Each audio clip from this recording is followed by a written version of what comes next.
ہے، ابھی جلدی ہی وہ واقعہ پیش آیا جس سے سارے مسلمانوں کا سر شرم سے جھک گیا۔ آپ نے دیکھی ہوگی وہ ویڈیو کہ ایک خاتون عربی عبارت لکھی ہوئی کوئی پوشاک پہنتی ہے اور جہالہ، یہ جاہل عوام اس کو مارنے کے لیے دوڑ پڑتی ہے، اور وہ یہ سمجھتی ہے کہ اس نے اپنے لباس پر قرآن مجید کو لکھوا رکھا ہے۔ میں اس پوشاک کی حمایت نہیں کرتا، میں اس لباس کی حمایت نہیں کر رہا، اس پر نکیر کی جا سکتی ہے، لیکن افسوس کی بات یہ ہے کہ یہ جاہل عوام اس عبارت کو قرآن سمجھ لیتی ہے۔ علماء کی قدر کرو، اپنے بچوں کو دینی تعلیم دو۔ آخری حدیث میں پڑھ کر اپنی بات کو ختم کروں۔ میرے بھائیوں، جب تک علماء کا وجود ہے تب تک یہ امت گمراہی سے بچی ہوئی ہے۔ امت میں بے شک گمراہی آ گئی ہے، امت بھٹک گئی ہے، لیکن اجتماعی طور پر پوری امت گمراہ نہیں ہو سکتی جب تک کہ علماء موجود ہیں۔ اس وجہ سے کہ رسول گرامی علیہ الصلوۃ والسلام نے ارشاد فرمایا، بخاری شریف کی حدیث، حضرت عبداللہ بن عمرو راوی حدیث فرماتے ہیں، رسول اللہ صلی اللہ علیہ وسلم نے فرمایا، ان اللہ لا يقبض العلم انتزاعا ينتزعه من العباد ولكن يقبض العلم بقبض العلماء۔ فرمایا اللہ تعالی علم کو اس طریقے سے ختم نہیں کرے گا کہ لوگوں کے سینے میں سے علم کو ختم کر دے، مٹا دے، نہیں، بلکہ اللہ تعالی علم کو، علماء کو اٹھا کر ختم کرے گا۔ علماء ختم ہو جائیں گے۔ پتہ یہ چلا علماء اس امت کے لیے رحمت ہے۔ جب علماء ختم ہو جائیں گے، جب علماء ختم ہو جائیں گے تو گویا کہ علم بھی ختم ہو جائے گا، اور سچی بات یہ ہے کہ علماء کی وجہ سے علم باقی ہے۔ ابھی جلدی ہی وہ واقعہ پیش آیا جس سے سارے مسلمانوں کا سر شرم سے جھک گیا۔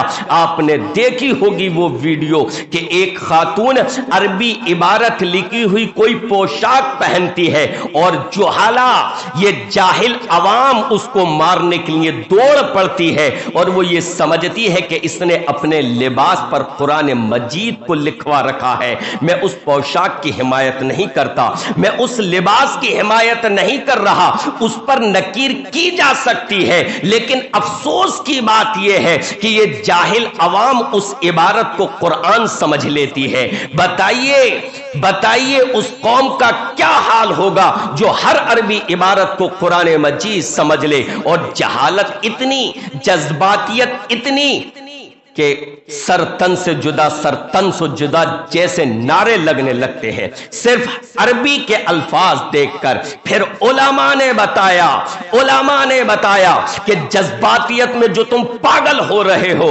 اور سر پھرے نعرے لگا رہے ہو، وہ مت لگاؤ، یہ اس کی پوشاک پر قرآن نہیں ہے، بلکہ یہ لفظ ہے اور اس کا مطلب خوبصورت اور بیوٹیفل ہوتا ہے۔ کس نے بتایا؟ علماء نے بتایا۔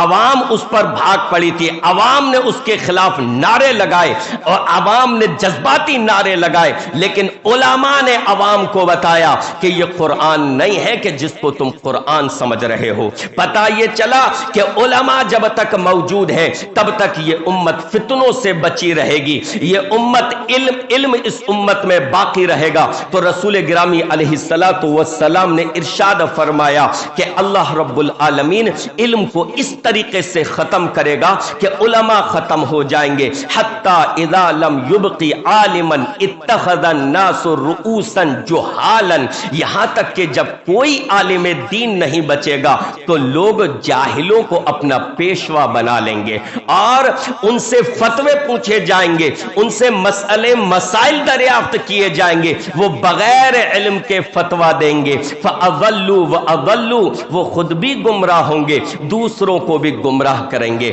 لہٰذا اگر آج ہمارے درمیان اہل علم موجود ہے، ایسے علماء موجود ہیں جو آپ کو جو نشاندہی کر کے بتاتے ہیں کہ فتنہ مودودیت سے فتنہ مودودیت سے ہوشیار رہو، فتنہ خارجیت سے ہوشیار رہو۔ غامدیت کی نشاندہی کرتے ہیں، بدعات کی نشاندہی کرتے ہیں، مرزائیت سے لوگوں کو ہوشیار کرتے ہیں اور بچاتے ہیں۔ اگر آج ہمارے درمیان ایسے علماء موجود ہیں تو اللہ کا شکر ادا کرنا چاہیے اور ایسے علماء کی قدر کرنی چاہیے۔ اللہ رب العالمین سے دعا ہے کہ رب العالمین علم کی قدر کرنے کی اللہ ہمیں توفیق عطا فرمائے۔ رب العالمین تو مسلمانوں کو علم دین حاصل کرنے کا جذبہ عطا فرما۔ رب العالمین علماء کی قدر کرنے والا بنا دے، حفاظ اور قراء کی قدر کرنے والا بنا دے۔ رب العالمین تو ایسے اداروں کی کہ جو تعلیم کا بندوبست کرتے ہیں غیب سے مدد فرما، آمین یا رب العالمین۔ وصلی اللہ تعالی علی رسول خیر خلقہ محمد وآلہ وصحبہ اجمعین برحمتک۔